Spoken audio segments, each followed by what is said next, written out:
Hi guys, this is Greg with Geo-Hydro Supply, and today we're going to talk about some of your most frequently asked questions about geothermal circulating pumps. Circulating pumps are our number one seller and probably your number one service call. So we're going to clear up some of your questions with today's video. We'll be walking through each detail of the pump tag and also comparing different models. So let's get started. The first thing you should notice on the pump tag is the name of the manufacturer, which in this case is Grundfos. Grundfos manufactures pumps for other companies, including B&D, GeoFlow, ClimateMaster, GeoLink, and others, which would change the image at the top of the tag. However, you should still see their name somewhere on the pump tag.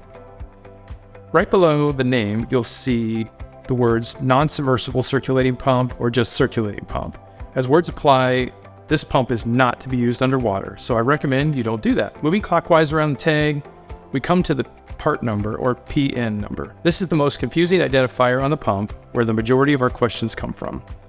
Just because the part number on your replacement pump is different than the one on your existing pump doesn't mean it's the wrong part for the job. A minute ago I mentioned that Grundfos manufactures identical pumps for a variety of companies, and each company gets their own part number.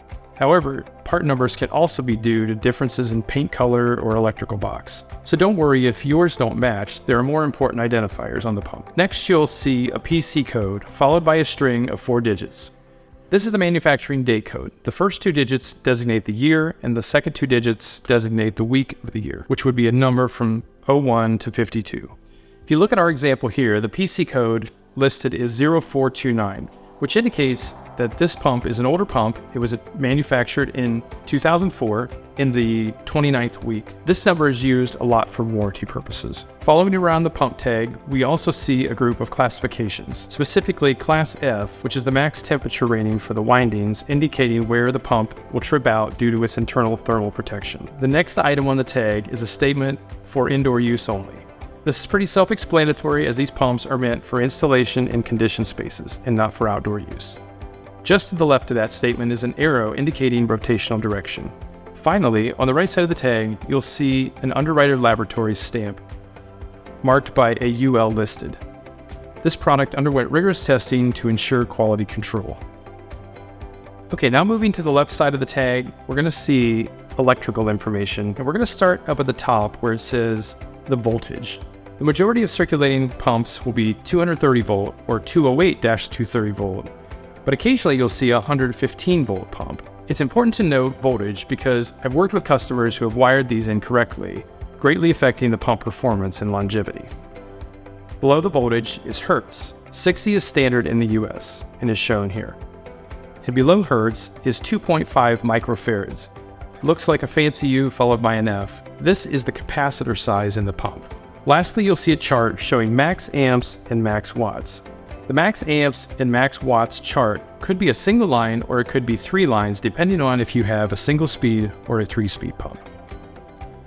And you may also see a CSA stamp, which is the Canadian Standards Association classification, which is only important if you live in Canada.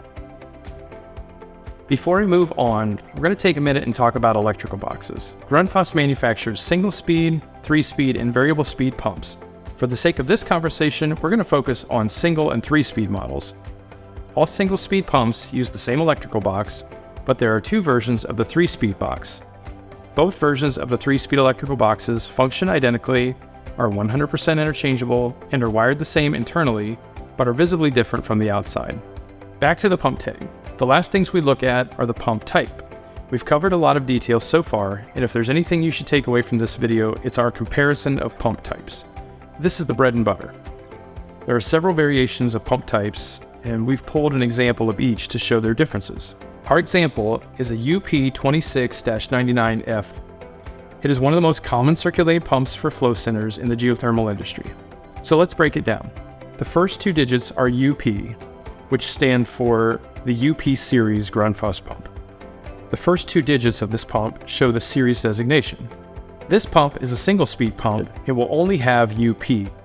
If it were a 3-speed pump, it would be followed by an S, which indicates speed, or speed selection, or 3-speed. The next digits in the type code refer to the nominal suction diameter in millimeters. In this pump, it's 2.6. 2.6 is approximately 1 inch, which indicates the inlet suction side of this pump is approximately 1 inch in diameter. When we see a 2.6 on a pump, it helps us identify the size of the housing of the pump. There are a number of pumps that we carry. You will see a 2.6, a 2.5, a 1.5, possibly a 3.2. There are a variety of numbers that indicate the suction size, but it also refers to the size of the housing of the pump. I've got some examples here today to show the difference between a UP15 and a UP26 series housing. The 15 is noticeably smaller than our example, the 26. After the dash, the next two digits on the pump refer to nominal head in deciliters. Keep in mind, these were designed and built originally in Europe, so everything is measured in deciliters and millimeters instead of inches and feet of head. In our example, the number here, 26-99, means that this pump will overcome 99 deciliters of head pressure.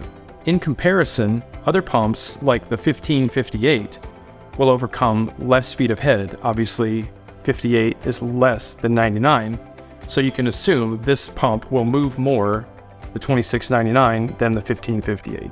Now let's compare our 2699 to its similar counterpart, the 26-116. The physical size of the pump is identical, but the 116 will move more fluid. And if you look at the impellers, you can see the diameter of the impeller is slightly larger. Finally, we're going to take a look at the letter you see at the end of the code. We often get asked what the difference between a U and an F is. These letters represent the housing connection type, either union or flange. In our example, the UP26-99F, the housing is a common 2-bolt plumbing flange connection, while the other pump has a union-style connection that requires special adapter fittings common only to the geothermal industry.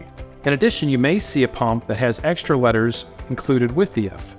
Here's one example, a UP26-116SF. The S tells you that this housing is stainless steel, unlike the typical cast iron found in others. Some older pumps may end in BF, which stands for bronze. Most bronze housings today have been replaced with the stainless. One exception to this is the UP15-58B, a desuperheater pump with bronze volute and solder sweat connections. Lastly, you may see the letter C at the end, which refers to check valve, and I have an example here. The check valve fits right into the outlet side of the pump housing. I know that was a lot of information, and we appreciate you sticking with us to the end. We'd love to hear from you, so if you have questions or recommendations for future videos, please leave them in the comments below. We want you to know how much we appreciate you, and we hope you've learned something in today's video that can help you in your next repair.